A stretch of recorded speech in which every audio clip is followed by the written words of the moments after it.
Hello, hello.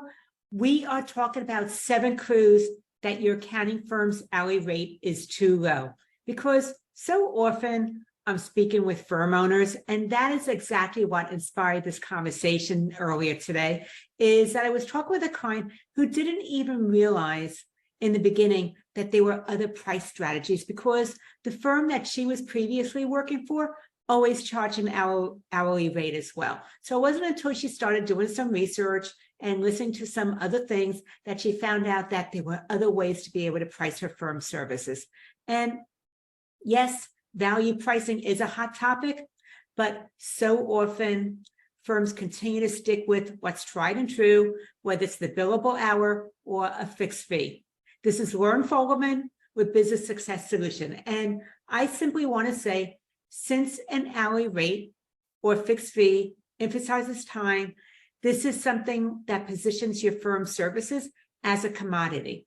It means that clients are seeing you as a technician. They don't fully recognize the value that you bring to them. And it's similar to you maybe hiring someone as a temp person, and that temp person comes in and fills the position for the day. So that is what happens when you are charging an hourly rate. Is it's more like it's filling a seat, it's seen as a commodity, and it overlooks what you bring to the table as far as your expertise.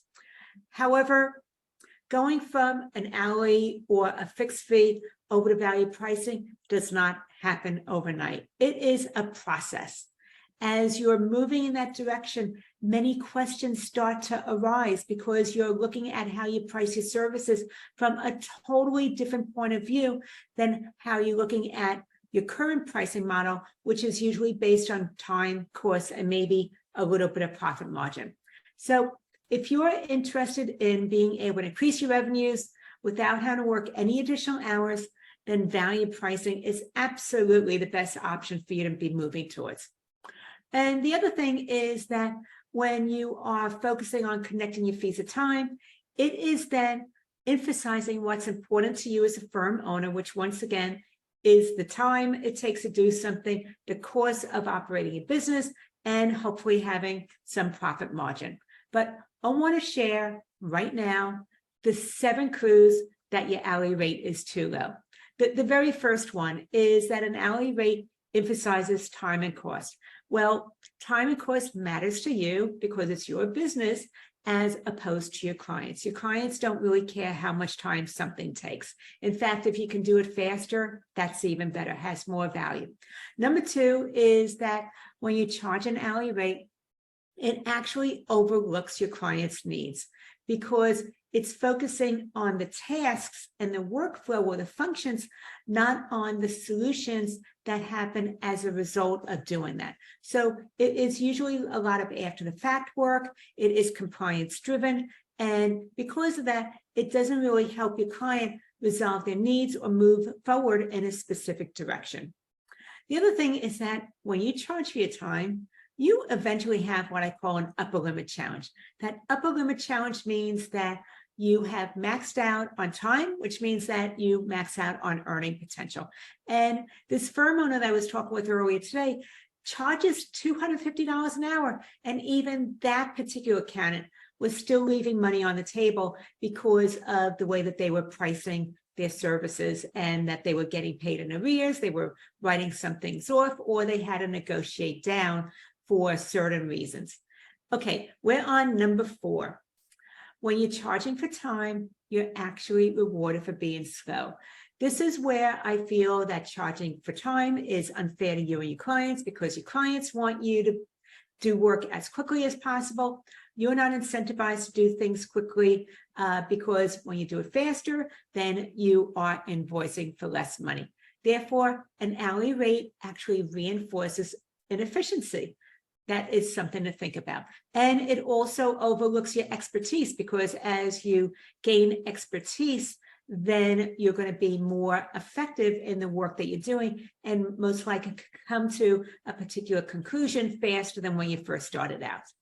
Okay, number 5 is your hourly rate keeps you competitive since it once again highlights the technical aspects of the work that you do for your clients, not the fact that you have the know-how, the insights to be able to deliver a specific solution, remove a problem, resolve a challenge, or help someone to be able to grow in a very strategic way, because now they have access to up-to-date, accurate financials, and they can apply it to making better business decisions.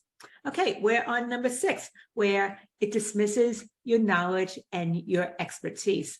I think I've said it a couple times, but it's worth repeating, because I want people to be working with you because the fact that you know how to resolve a challenge for them, because you offer solutions, that they have a healthier business, it's more financially sound, because they've engaged your services, not in spite of it.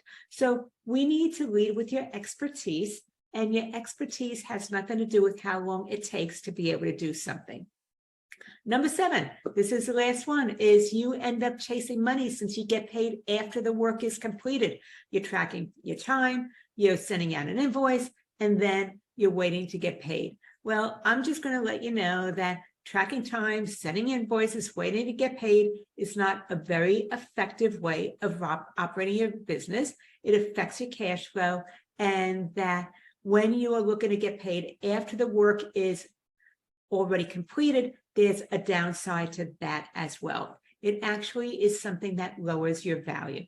But those are some of the things to think about. The 7 clues that your hourly rate is too low emphasizes what's important to you, which is time and cost. It overlooks what your client needs.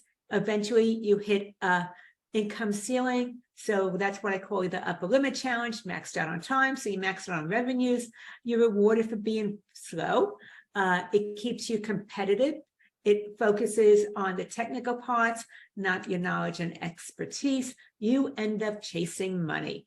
So once again, I want to emphasize clients invest in solutions, not time. Think about it when you're looking to seek somebody else's services. You're not looking to just have so many meetings with them.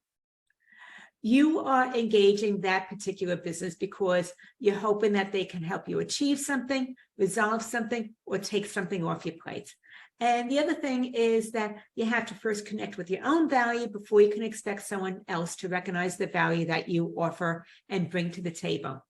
Value pricing solves a variety of concerns, and it's the fastest way to increase your income without any additional time spent working. So if you wonder what to charge, then check out my pricing calculator. It gives you insights about where to set your rates, and you can get that at businesssuccesssolution.com/calculator.